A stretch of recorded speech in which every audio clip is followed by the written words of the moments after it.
n'y a pas de questions pour les cours d'hier? Tout est bon? Alors, vous allez me répondre sur l'allaitement et médicaments antihypertenseurs, allaitement et insuline ADO et antidiabétiques oraux. Involontaire ou bien involontaire? Alors, c'est à vous. Concernant les... Oui, oui.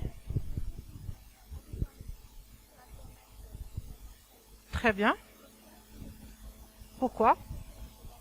Très bien. Oui, oui. Non, à éviter en même. D'accord, à éviter. Quand même, même la metformine, elle est à éviter. Si. Oui. Mais en général, si la femme désire d'allaiter, donc elle doit continuer son insuline. Toujours réduire la dose par la moitié et continuer son insuline. D'accord, très bien. Donc, aujourd'hui, oui.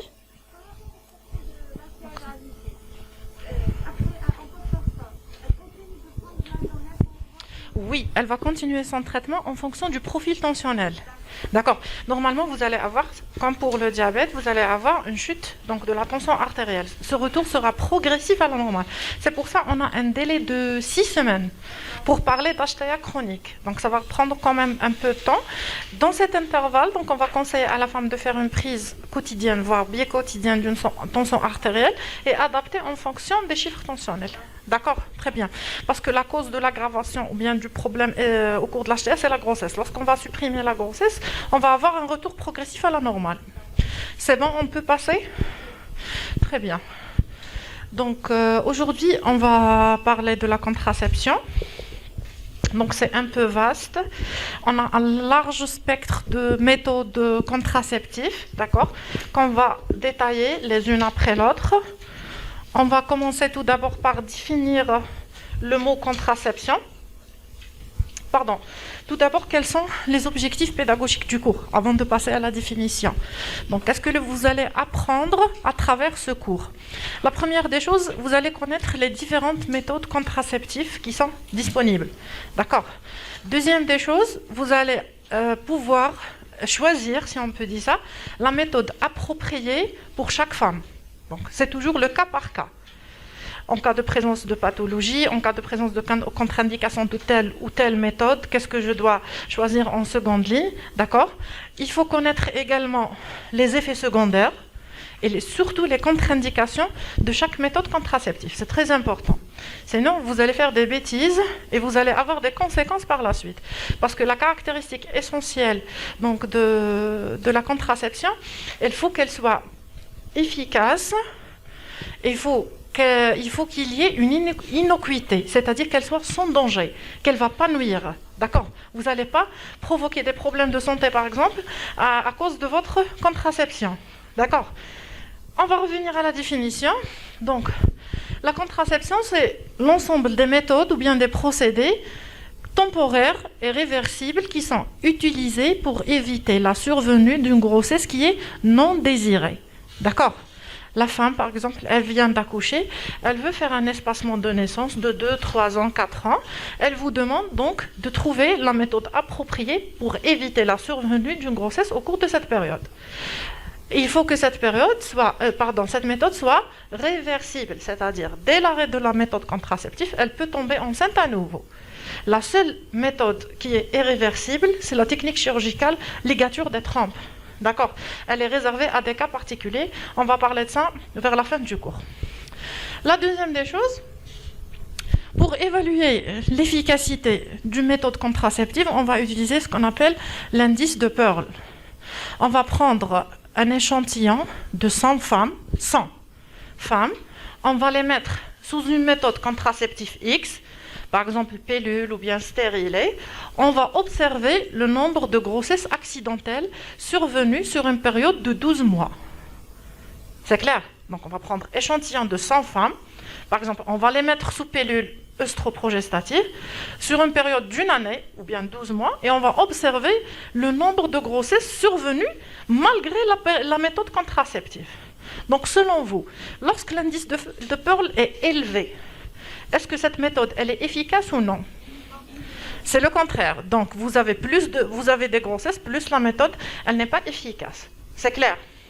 Donc l'indice de Pearl, c'est un indice utilisé pour apprécier l'efficacité. On a dit, la méthode contraceptive doit être efficace, votre femme doit être rassurée, elle doit être tranquille, d'accord? Innocuité, elle est sans danger.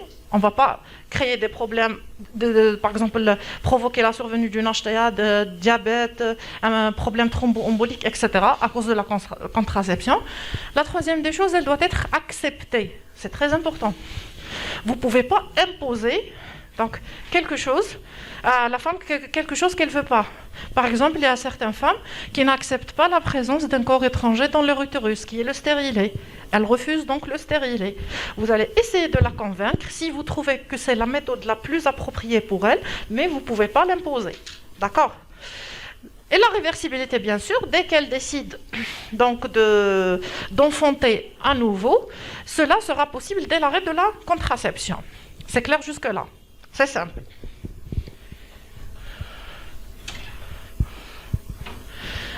Donc, avant de passer à la composition, on va parler des différentes méthodes. Vous avez un large spectre de méthodes contraceptives. D'accord.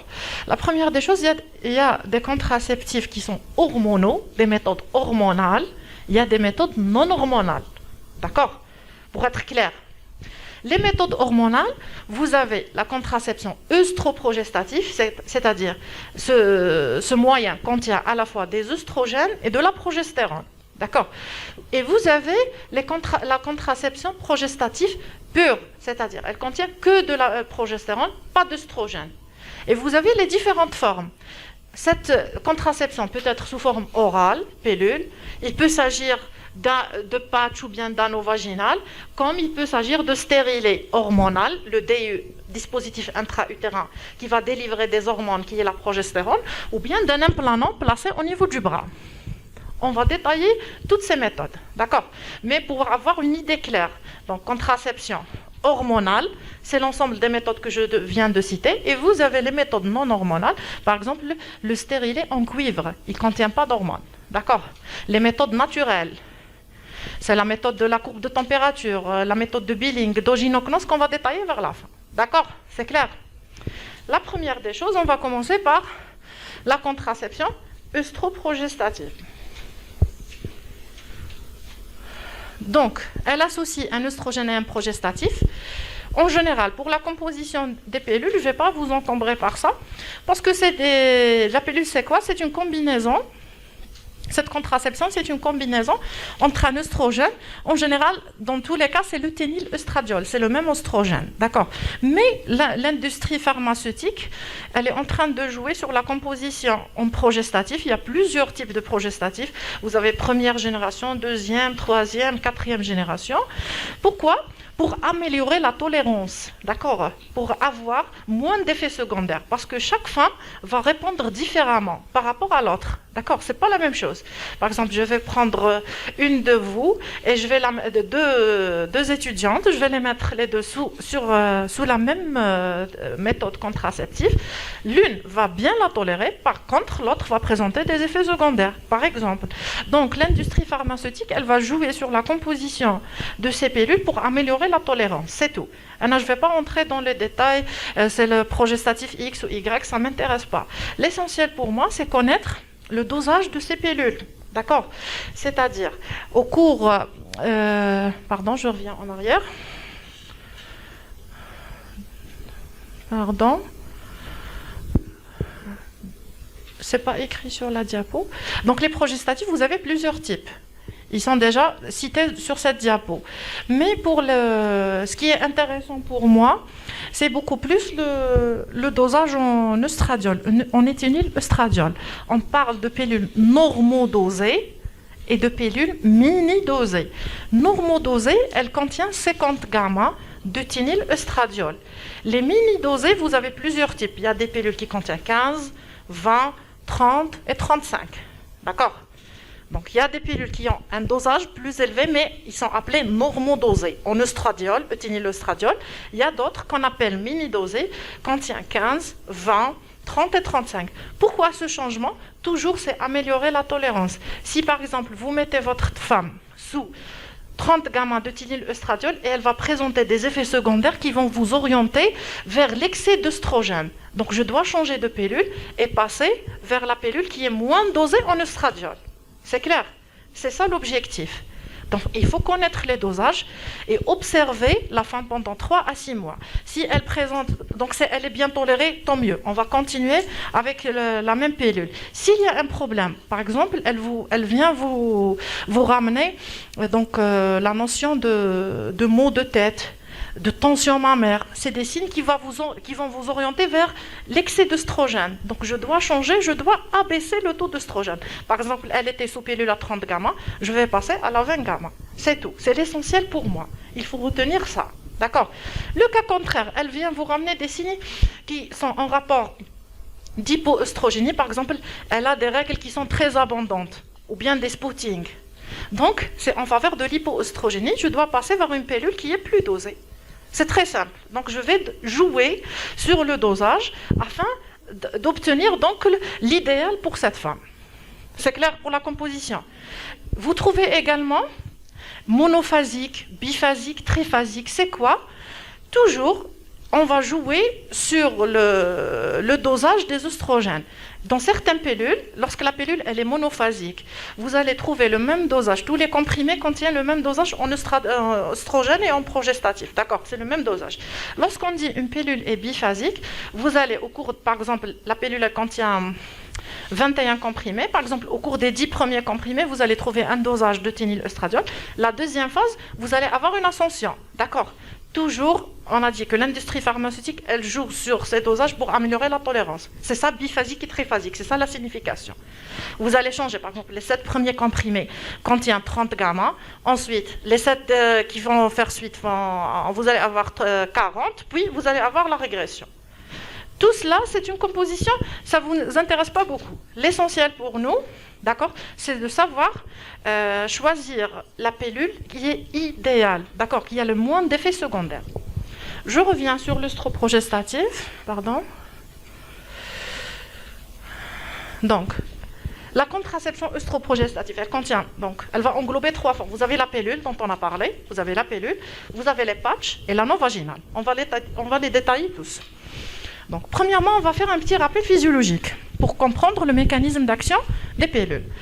Donc, vous avez les 3 intervenants qui sont l'axe hypothalamo-hypophysaire, vous avez l'ovaire et l'utérus. D'accord, c'est les 3 intervenants. L'axe, ovaire, utérus. Donc, sous l'action des hormones hypophysaires, FSH notamment, au cours de la première phase du cycle, essayez de suivre s'il vous plaît, au cours de la première phase du cycle, vous avez la sécrétion de FSH. Elle va provoquer la croissance folliculaire, c'est ça, le développement folliculaire. Follicule primaire, secondaire, tertiaire, jusqu'au follicule mûr. Au fur et à mesure de cette croissance, donc ce follicule va sécréter de l'œstradiol, d'accord? Il va sécréter de l'œstradiol qui va agir au niveau de l'utérus. Il va favoriser la croissance de la muqueuse endométriale. D'accord? Arrivant à maturité, ce follicule mûr, arrivant à maturité, il va sécréter un taux élevé d'œstradiol. Ce taux élevé, qu'est-ce qu'il va faire? Il va faire un rétrocontrôle positif sur l'axe pour provoquer la décharge de la LH, responsable de l'ovulation. Très bien. Après l'ovulation, vous allez avoir la libération de l'ovocyte, fécondation ou non, peu importe, cet ovocyte peut être fécondé ou non. Les cellules résiduelles vont former ce qu'on appelle le corps jaune. Le corps jaune va être responsable de l'hormone de la deuxième phase qui est la progestérone. Très bien. Cette fois-ci, cette progestérone, qu'est-ce qu'elle va faire? Elle va exercer un rétrocontrôle, cette fois-ci négatif, pour inhiber la sécrétion de FSH. On n'a plus besoin de sécréter de l'FSH. Il n'y a plus de développement folliculaire. C'est bon. D'accord? C'est clair. J'ai oublié de vous dire quelque chose. L'œstradiol va agir également au niveau du col pour la sécrétion de la glaire cervicale. D'accord, c'est très important. La sécrétion de la glaire cervicale, elle est optimale en période ovulatoire pour permettre l'ascension des spermatozoïdes, contrairement à la deuxième phase où elle devient peu abondante, coagulée, impropre donc au passage des spermatozoïdes. C'est clair. Donc là, qu'est-ce qu'on va faire? Lorsqu'on va administrer de fortes doses d'œstroprogestatif, on va exercer un rétrocontrôle négatif. Donc on va bloquer l'axe. D'accord? C'est le mécanisme d'action essentiel des pilules œstroprogestatives. Lorsqu'on bloque l'axe, donc pas de développement folliculaire, pas d'ovulation, pas de fécondation, pas de grossesse. C'est une méthode sûre à 100%. lorsque la prise, elle est donc faite de façon correcte. D'accord? Donc le mécanisme essentiel d'action des pilules œstroprogestatives, c'est le blocage de l'ovulation. Donc ces hormones vont exercer un rétrocontrôle négatif. C'est très simple.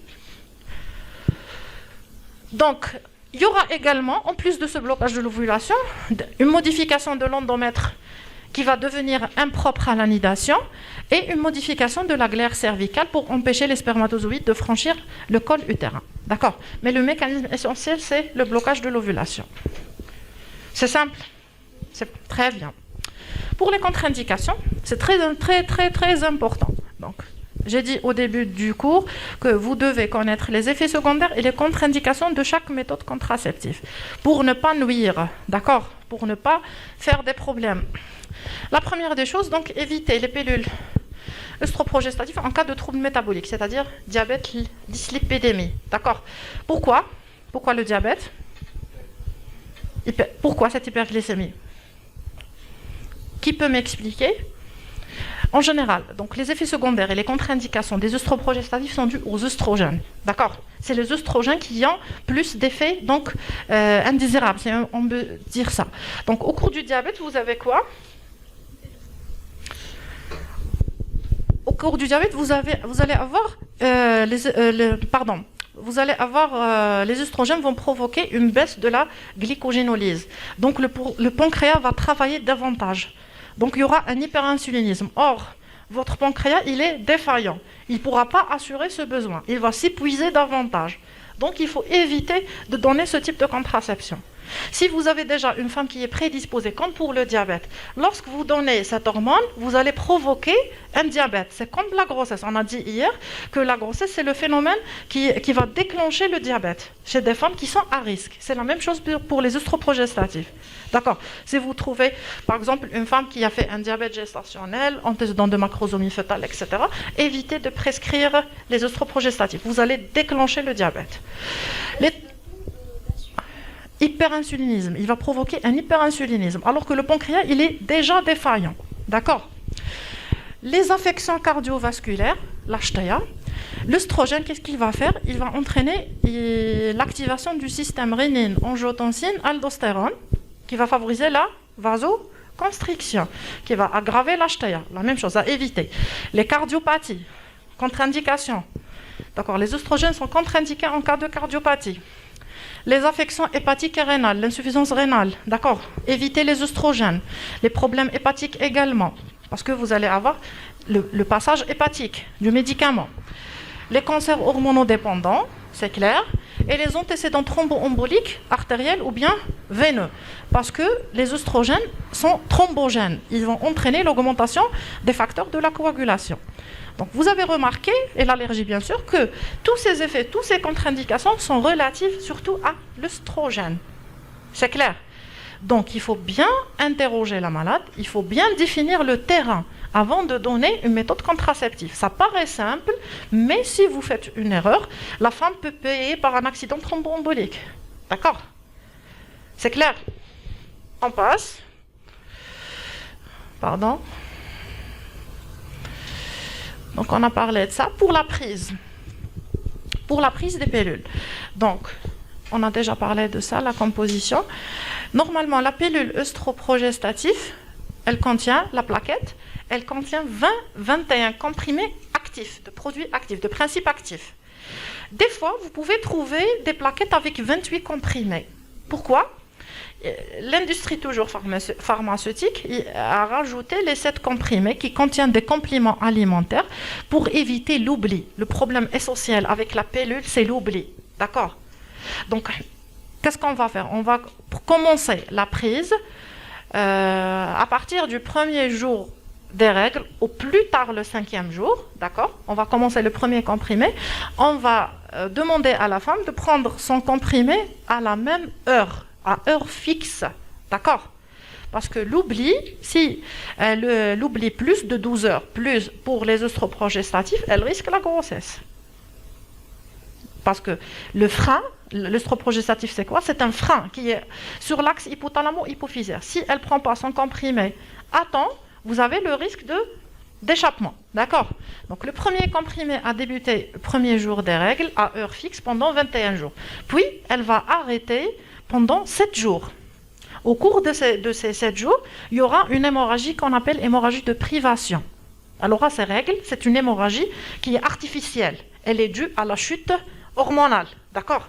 Au cours de ces 7 jours, elle va faire un repos de 7 jours et elle va reprendre la seconde plaquette après 7 jours, sans tenir compte du moment de survenue des règles. C'est clair? C'est clair ou non? Non. Elle a pris sa pilule, 21 comprimés. Elle a terminé sa plaquette. D'accord? Elle a terminé sa plaquette. Elle va prendre un repos de 7 jours et elle va prendre à nouveau une deuxième plaquette. Au cours de ces 7 jours de repos, il y aura la survenue des règles.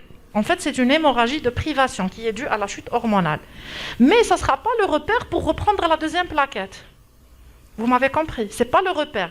L'essentiel, entre première plaquette, deuxième plaquette, il y a un intervalle de 7 jours. Au cours de ces 7 jours, peut-être après 3-4 jours, elle aura ses règles. Ce n'est pas un problème pour moi. L'essentiel, entre les deux plaquettes, il faut qu'il y ait un intervalle de 7 jours pile. C'est clair? 21 comprimés. Pour la plaquette qui contient 28 comprimés, donc il y aura une prise en continu. Parce que les 7 comprimés, les 7 derniers comprimés, c'est des vitamines. D'accord? C'est juste fait pour diminuer l'oubli pour la femme. D'accord? Pour diminuer les incidents de l'oubli. Femme-toi, là. Sœur, c'est très important. D'accord? Il faut savoir expliquer à la femme comment prendre sa contraception. Pourquoi? Parce que s'il y aura un décalage, par exemple, si elle ne prend pas la deuxième plaquette après 7 jours, la levée du freinage de l'axe, vous allez avoir le début du développement folliculaire. Plus vous faites du retard, plus vous avez le risque de début de développement folliculaire et de grossesse.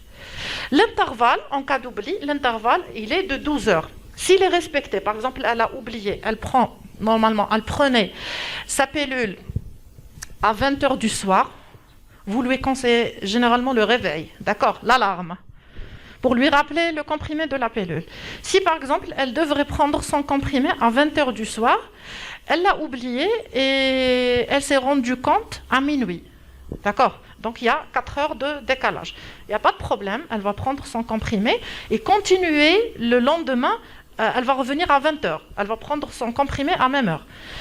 Si par contre, l'oubli, il dépasse les 12 heures, plus de 12 heures d'oubli, par exemple, elle devait prendre son comprimé à 20 heures, elle s'est rendue compte le lendemain, par exemple, à 16 heures. Donc, plus de 12 heures, il y a un risque. On va lui conseiller de prendre le comprimé dès qu'elle se rend compte de son oubli, continuer donc le deuxième comprimé à la même heure et prendre des précautions pendant 7 jours. Préservatif, par exemple, ou bien retrait, etc. Il faut qu'elle prenne ses précautions durant 7 jours parce qu'il y a un risque de grossesse. Ce risque est d'autant plus important si l'oubli s'effectue au cours de la première partie du cycle, les premiers comprimés. Pourquoi? Par rapport au dernier comprimé. Par exemple, elle l'oublie sur le 4e ou bien le 5e comprimé. Par rapport au 19e comprimé. Parce que déjà, vous avez la période de 7 jours. Elle a déjà arrêté 7 jours. Plus l'oubli, donc, un risque, il est plus élevé. Par contre, elle a pris 19 comprimés. Normalement, on est tranquille. D'accord?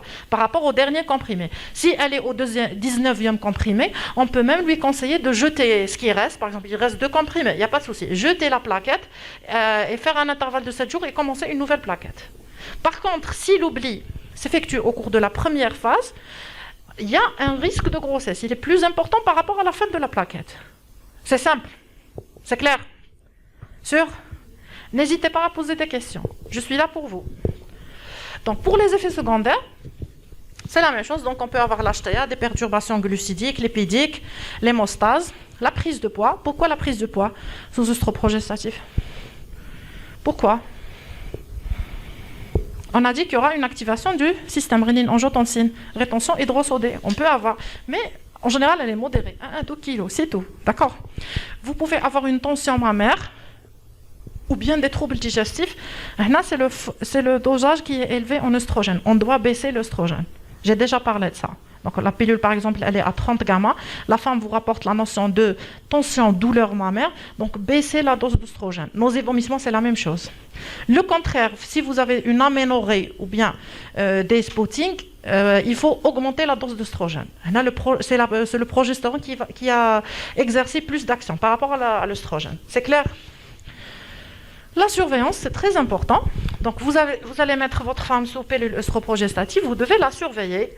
L'examen clinique, toujours, le poids, la prise de tension. L'examen gynécologique, il est indispensable. Donc l'examen des seins, le col, d'accord, frottis cervico-vaginal. Le bilan biologique, on a dit qu'il y a risque de perturbation sur l'hémostase, d'accord, sur le bilan glucidique et lipidique. On va demander bilan glucidique et bilan lipidique.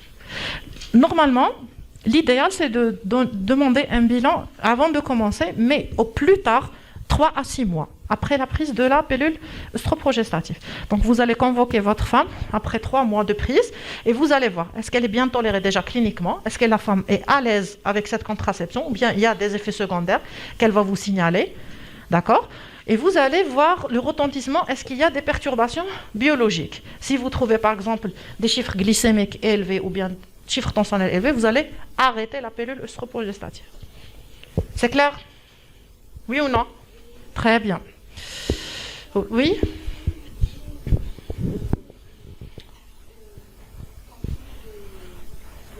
Oui? La même heure. Elle revient à l'ancienne heure. L'ancienne heure, par exemple, elle prenait son comprimé à 20h, elle revient à 20h. D'accord? C'est toujours, elle va garder l'heure fixe. Mais dès qu'elle se souvient de son oubli, elle prend le comprimé, il n'y a pas de souci. D'accord? Si elle oublie plus de comprimés également, le risque il est très élevé. Il faut associer une méthode contraceptive. D'accord? Voire contraception d'urgence. L'oubli de plus de 2 comprimés. Toujours, on est dans le cadre de la contraception œstroprogestative. Il faut bien suivre. Donc on va terminer avec l'oral, on a terminé la pilule. Maintenant, c'est le patch. Ce patch, lui-même, il contient œstroprogestatif. La même chose, c'est la même composition. Ce patch, c'est quoi? En fait, il va délivrer en continu des œstroprogestatifs qui vont passer dans la circulation sanguine en traversant la peau. D'accord? On peut le mettre au niveau de l'abdomen, les bras, les fesses, etc. Éviter les seins. D'accord? Le risque, les œstrogènes. Il ne faut pas mettre le patch sur les seins. D'accord? Et on va utiliser un patch par semaine. Donc, chaque semaine, elle va mettre un patch. 3 semaines, ça correspond à 21 jours. C'est l'équivalent des 21 comprimés de la pilule. D'accord? C'est toujours pour améliorer la tolérance ou éviter les problèmes de l'oubli. D'accord? Elle va mettre son patch et on est tranquille. Donc, elle va mettre 3 patchs pendant 3 semaines et les règles vont survenir donc pendant la semaine qui est sans patch. C'est simple, c'est le même principe. Cette fois-ci, juste, on a changé. Elle ne va pas prendre une pilule par voie orale, mais ça sera un patch adhésif au niveau de la peau et qui va libérer la même dose d'hormones. C'est bon? C'est simple. L'anneau vaginal, vous avez l'image, vaginal ring, d'accord? Donc c'est quoi? Comme son nom l'indique, il est formé de matière synthétique qui va délivrer en continu la même chose, les hormones qui sont les œstroprogestatifs qui vont passer dans la circulation sanguine à travers la paroi vaginale. Donc il sera inséré au fond du vagin pendant 3 semaines cette fois-ci. Il va rester en place 3 semaines et on va l'enlever après 3 semaines pour avoir l'hémorragie de privation. Le même principe, d'accord? C'est le même principe. On a terminé avec les méthodes œstroprogestatives. D'accord? Donc, on va tourner la page. Passons maintenant à la pilule progestative, contenant juste la progestérone. Donc, le mécanisme d'action essentiel, c'est la modification de l'endomètre. La progestérone va entraîner une atrophie de l'endomètre qui devient impropre à l'anidation. Normalement, il faut que l'endomètre soit bien préparé, il doit être bien pour recevoir la grossesse. Or, ces hormones progestatives vont entraîner une atrophie. Ils vont agir également au niveau de la glaire cervicale, modification de la glaire cervicale qui va empêcher donc les spermatozoïdes de franchir le col utérin. Pour le blocage de l'ovulation, il est inconstant. C'est-à-dire, lorsque vous avez des microprogestatifs, macroprogestatifs, donc en fonction du dosage. Lorsque vous avez un fort dosage en progestatif, vous pouvez avoir un blocage de l'axe. Lorsque vous avez de faibles doses, donc le blocage il est inconstant. Il n'est pas sûr à 100%. Donc l'efficacité des œstroprogestatifs, c'est clair qu'elle est nettement meilleure par rapport aux progestatifs. Mais il y a des situations où on est amené donc à utiliser ce type de contraception. D'accord? Donc, vous avez la prise, le mode d'utilisation, cette fois-ci, la plaquette, toutes les plaquettes contiennent 28 comprimés. D'accord? Parce que c'est des faibles doses d'hormones. C'est pas comme les œstroprogestatifs.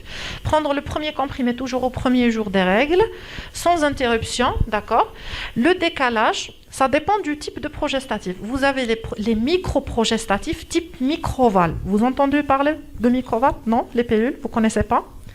Vous avez la Microval et la Cerazette. En général, ils sont utilisés surtout dans la période du postpartum. Je vous ai dit hier qu'au cours des 3 premiers mois du postpartum, il y a un risque thrombogène, les perturbations de la grossesse. Donc, évitez les oestrogènes. D'accord. En plus, les œstroprogestatifs entraînent une diminution de la quantité du lait maternel. Donc, on va choisir, on va tourner vers les microprogestatifs. On a 2 types. Microprogestatif Microval, donc, elle est, si on peut dire ça, elle est faiblement dosée par rapport à la Cerazette. Donc, l'intervalle d'oubli, il est juste de 3 heures, l'intervalle de sécurité. D'accord? Pour la Microval, c'est 3 heures. Pour la Cerazette, l'efficacité, elle est équivalente à celle des œstroprogestatifs. Elle permet le blocage de l'ovulation. Donc, l'intervalle de sécurité, ça sera les 12 heures. Si la femme est sous Microval, vous avez un oubli moins de 3 heures, il n'y a pas de problème. Elle va prendre son comprimé et continuer la plaquette. Si l'oubli est plus de 3 heures, il faut associer une autre méthode contraceptive. C'est clair?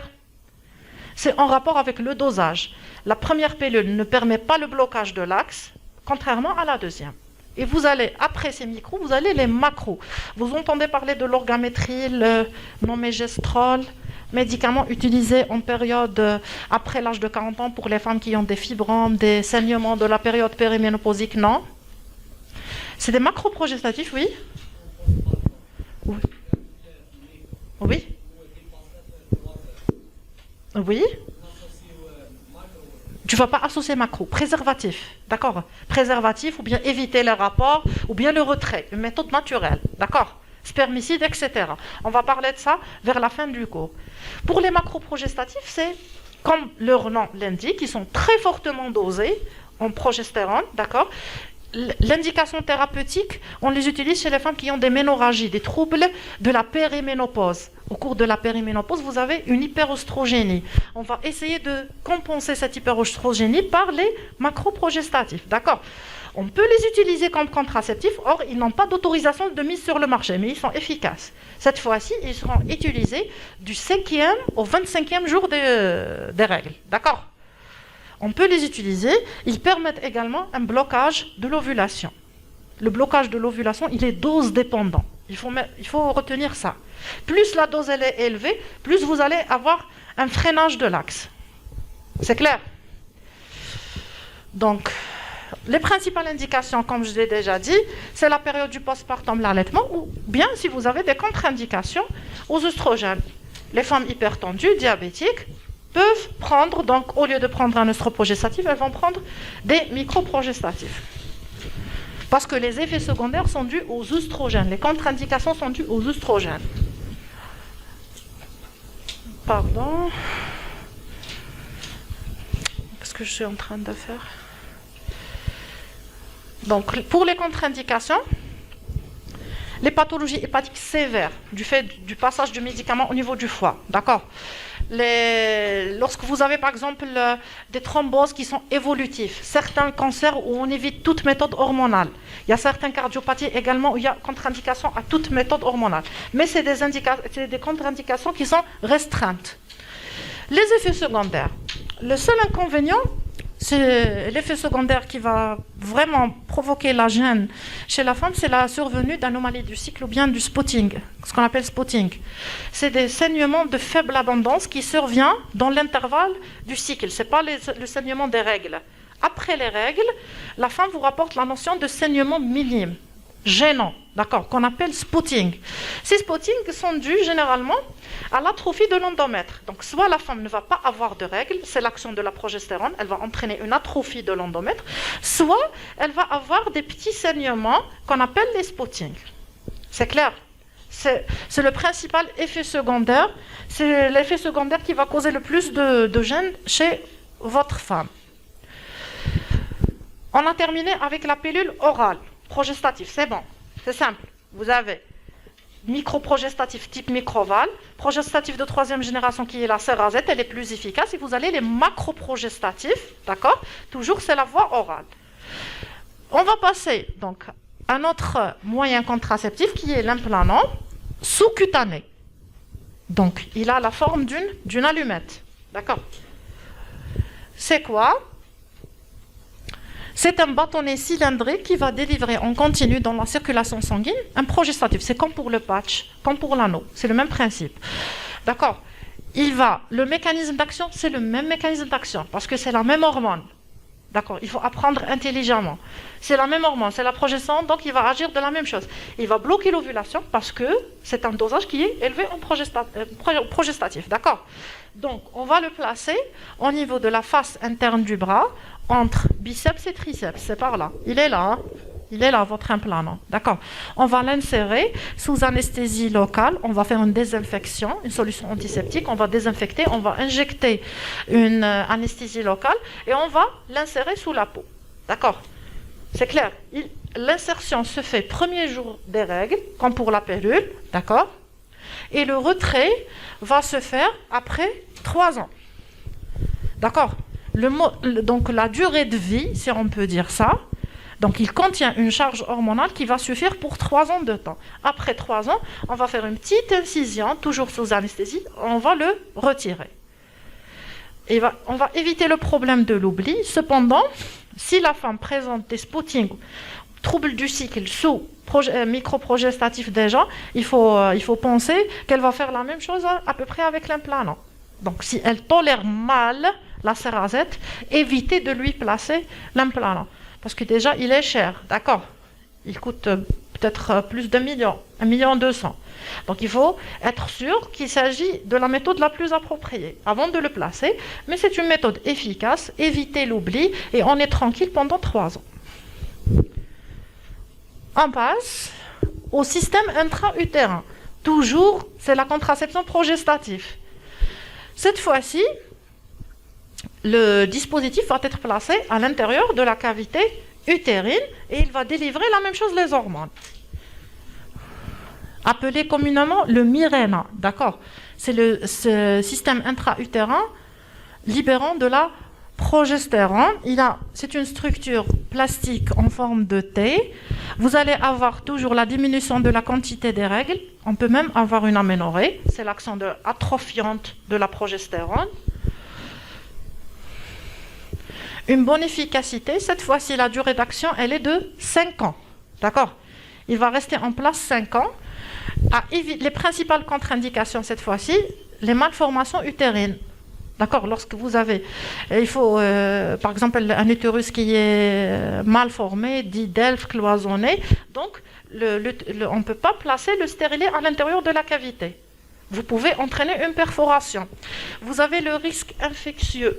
Par exemple, les femmes qui ont sous immunosuppresseurs au long cours, c'est des femmes immunodéprimées. Donc vous allez avoir un risque infectieux. Évitez le stérilet. Les pathologies hépatiques, lorsque vous avez c'est en rapport avec la progestérone, certains cancers hormonodépendants ou toute méthode hormonale, elle est contre-indiquée à éviter. Et également le risque hémorragique. Normalement, non, c'est pas ça, c'est pour le DU en cuivre, pardon. Donc, malformation utérine, risque infectieux et surtout certains cancers hormonodépendants. C'est les principales contre-indications. Oui? Tu peux le mettre, il n'y a pas de souci. Normalement, on doit vérifier la cicatrice utérine. après 6 mois du postpartum, faire une hystéro, d'accord, pour voir la qualité.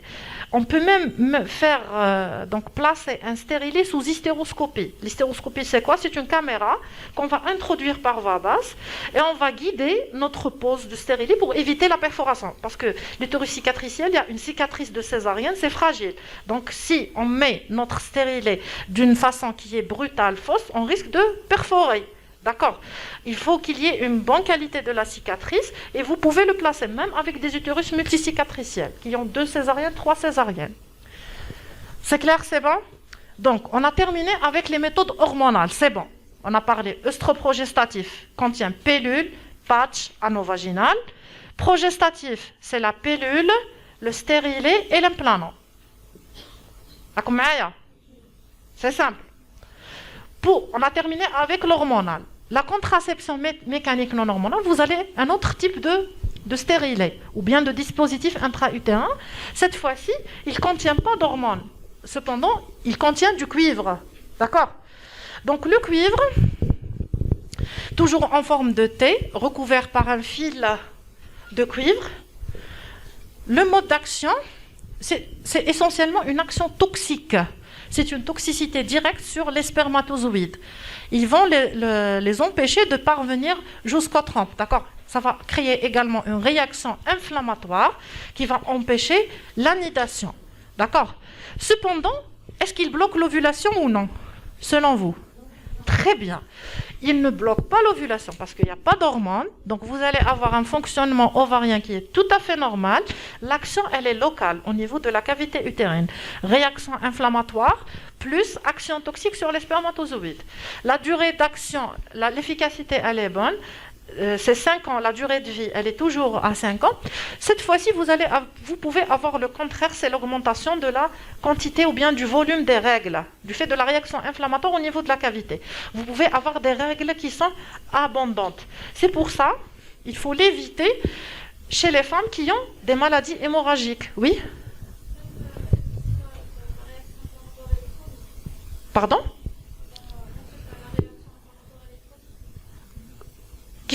C'est-à-dire chronique.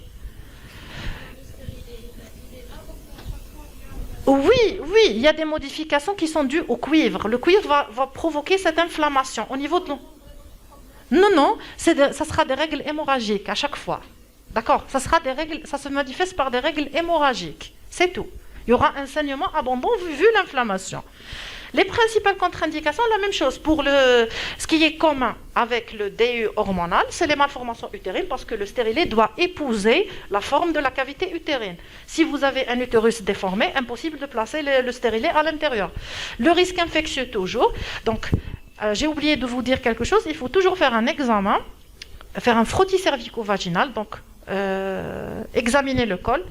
Traiter les infections avant de placer le stérilet. C'est un corps étranger. Si vous avez une infection génitale basse, elle risque de se propager en haut. D'accord? Donc, il faut que votre col soit propre. Vous faites un frottis cervico-vaginal. Il n'y a pas de pathologie donc précancéreuse, par exemple, ou bien cancéreuse du col. Et après, vous placez votre stérilet le 2e jour des règles. D'accord? Pourquoi on va placer au cours du début du cycle? Parce que le col va être ouvert. D'accord? La pose va être moins douloureuse.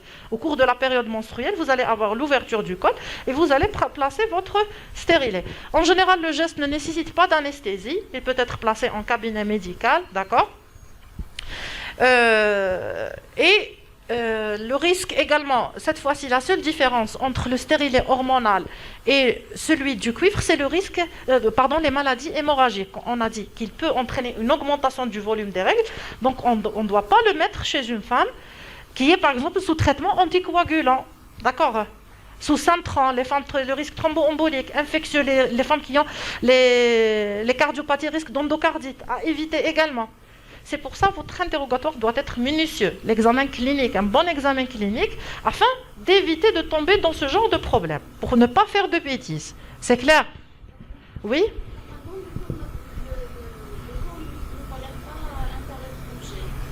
Ne tolère pas la réaction, le rejet, plus ou moins. Si quelqu'un peut répondre à votre collègue, elle vous dit que c'est un corps étranger. La réaction immunologique? Oui? Quelqu'un nous répond? Comme le stérilet, c'est un corps étranger. Est-ce que quelqu'un peut répondre? نخليوها la question تاعك. Non? Alors, l'allergie. Également, vous allez rejoindre le dernier point. L'allergie au cuivre. Donc, à éviter. La maladie de... Où c'est la maladie? T'as le cuivre. Oui, à éviter. Donc, les allergies, lorsque vous avez une allergie à l'un des composants, il faut éviter de mettre le stérilet. Pour la même chose, vous parlez de corps étranger. Pour les spermatozoïdes, lorsqu'ils rentrent dans le corps humain, dans le corps de la femme, c'est un corps étranger. Les phénomènes immunologiques. On va discuter ça la prochaine fois, d'accord? Avec beaucoup de détails. Essayez de préparer. Est-ce que le stérilet peut déclencher des phénomènes immunologiques? Oui ou non? Comme pour le sperme du mari. Donc, toujours méthode monohormonale. Le dernier recours, ce qu'on appelle les méthodes barrières. Oui?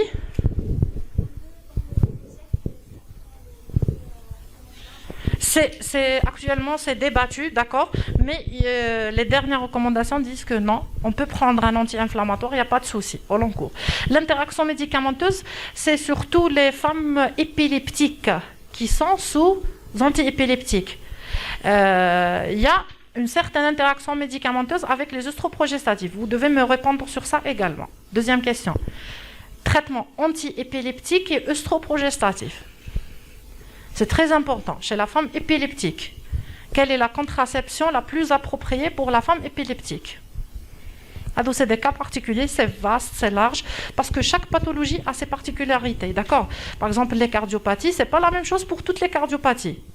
Il y a des cardiopathies où, par exemple, on peut mettre de la progestérone. Il y a des cardiopathies où toute méthode hormonale est contre-indiquée, d'accord? Donc c'est le cas par cas. C'est bien de se documenter. Mais les notions de base, vous devez les retenir. Méthode barrière. Vous avez préservatif, spermicide, diaphragme. Vous avez ces méthodes, généralement, sont utilisées si la femme ne veut pas prendre de pilule, ne veut pas mettre un stérilet ni un implantant, elle désire des méthodes naturelles. D'accord. On va lui conseiller, par exemple, les préservatifs qui sont disponibles. Ils ont donc une efficacité également contre les IST, les infections sexuellement transmissibles, donc un double avantage. Cependant, l'indice de peur le sera élevé, d'accord? Vous avez préservatif féminin et masculin. Vous avez spermicides. Les spermicides, c'est quoi? C'est des moyens chimiques. C'est des produits chimiques sous forme de crème ou d'ovule qui vont être placés au niveau du vagin, d'accord? Et ils vont constituer une barrière pour le passage des spermatozoïdes. Ils vont créer un milieu défavorable pour le passage des spermatozoïdes. Généralement, pour ces méthodes, vu leur efficacité, on peut dire qu'elle est médiocre, on associe par exemple deux méthodes. Par exemple, on va associer le préservatif plus les spermicides. Pourquoi? Pour augmenter l'efficacité. On peut faire ça.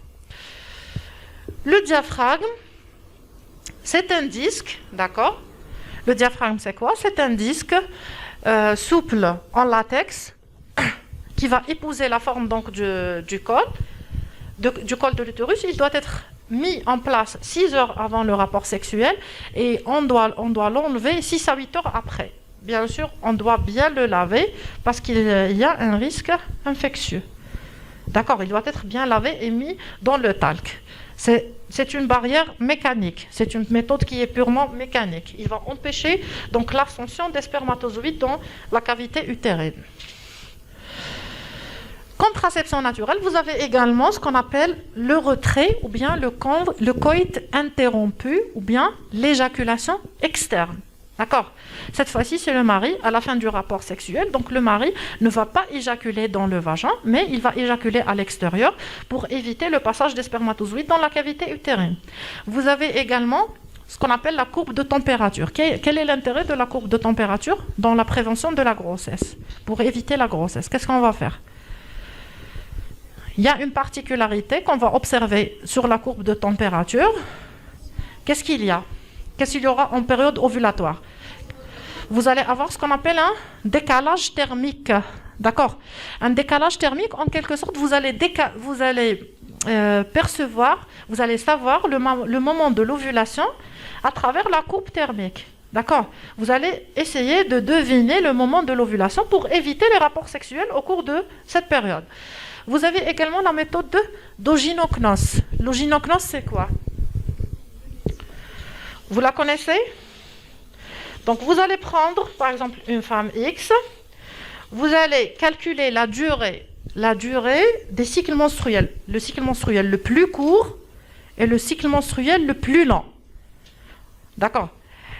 En fait, une remarque, pour toutes ces méthodes, il faut qu'il y ait donc un cycle régulier pour pour que cette méthode soit plus ou moins efficace. Donc, on va prendre, par exemple, le cycle le plus long, c'est de 32 jours. Et le cycle le plus court, il est de 27 jours. Vous allez prendre le premier jour, donc vous allez prendre 10. J'ai un problème avec moi j'aime bien dessiner sur le tableau. Vous allez prendre 10, le chiffre 10, plus longueur du cycle, écrivez 10, plus la longueur du cycle le plus court, moins 28. 10 plus la longueur du cycle le plus court, moins 28. Cette formule va donner le premier jour de la période à partir de laquelle on ne va pas faire de rapport. La méthode d'Ogynochnos, c'est quoi? On va éviter les rapports sexuels durant la période ovulatoire. Mais comment calculer? Par exemple, à partir de J12 à J15, J12 à J16, etc. Qu'est-ce qu'on va faire? On va demander à la femme la longueur de ses cycles menstruels. Elle vous dit, des fois j'ai un cycle à 28 jours, des fois à 27 jours. Vous allez prendre la valeur minimale, le cycle le plus court et le cycle le plus long.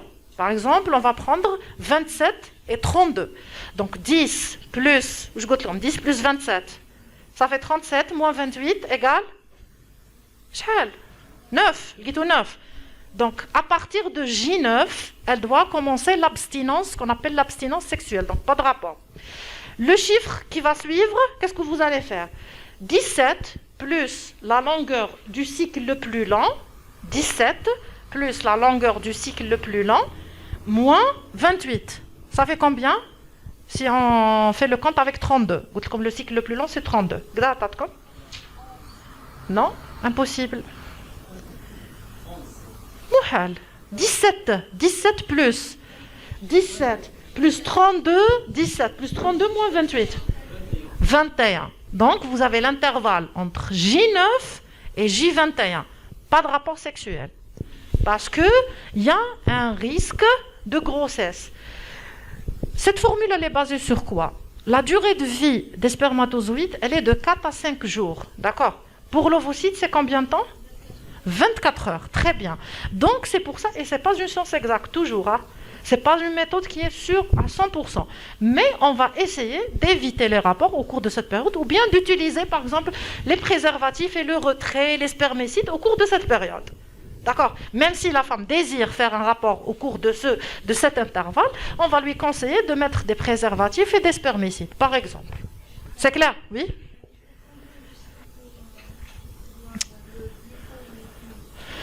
Vous allez l'interroger généralement sur une durée de 6 mois jusqu'à 1 année. Elle va vous dire, donc elle est déjà... Généralement, c'est les multipares qui utilisent ces méthodes. La même chose pour la dernière méthode, c'est le billing. C'est quoi? C'est l'observation de la glaire cervicale. Donc, elle va observer sa glaire. Dès qu'elle voit qu'il y a une glaire abondante, filante, d'accord, de quantité importante, elle va éviter le rapport sexuel. D'accord. Mais en général, elle ne va pas vous donner avec précision, mais par exemple les 3, les 6 derniers mois, donc la longueur du cycle. Mais ça sera toujours une méthode approximative. La seule méthode sûre à 100%, c'est celle qui bloque l'ovulation. D'accord. Blocage d'ovulation, pas de fécondation, pas de grossesse. C'est clair? On a terminé normalement. Il nous reste la contraception d'urgence. C'est quoi? Donc, la femme, elle n'était pas sous contraception et elle a fait de façon accidentelle un rapport dans la période ovulatoire qui est supposé fécondant. Elle ne désire pas tomber enceinte. Qu'est-ce que vous lui conseillez? Elle va vous consulter en urgence, elle vous dit, j'ai fait un rapport dans la période ovulatoire, je suis pas sous contraception et je veux pas tomber enceinte. On peut lui prescrire ce qu'on appelle la contraception d'urgence. Vous avez la plus connue, c'est le Norlevo, un comprimé qui doit être pris dans les 72 heures suivant le rapport supposé fécondant. Donc vous avez un intervalle de 72 heures. D'accord? Si elle a fait le rapport, par exemple, il y a 5 jours, c'est trop tard.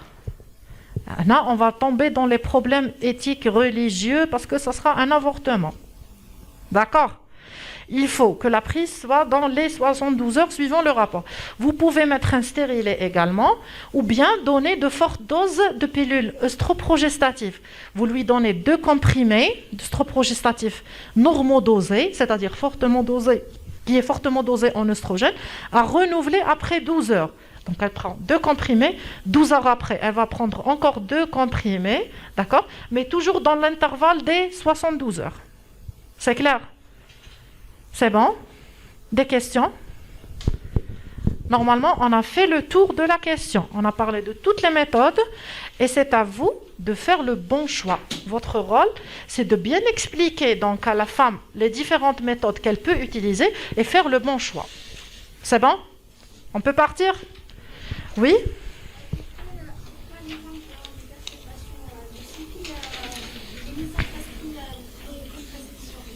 Les contraceptifs, normalement non. Lorsque vous avez un trouble du cycle, vous devez rechercher l'étiologie. Pourquoi elle a ces troubles du cycle? Vous demandez un bilan hormonal, la première des choses, FSH, LH, prolactine et bilan thyroïdien. Et vous devez rechercher une anomalie échographique, par exemple la présence d'un kyste ovarien ou la présence d'un fibrome. Pourquoi elle saigne? Pourquoi elle fait ces troubles du cycle? D'accord? Il ne faut pas traiter à l'aveugle, non. C'est faux.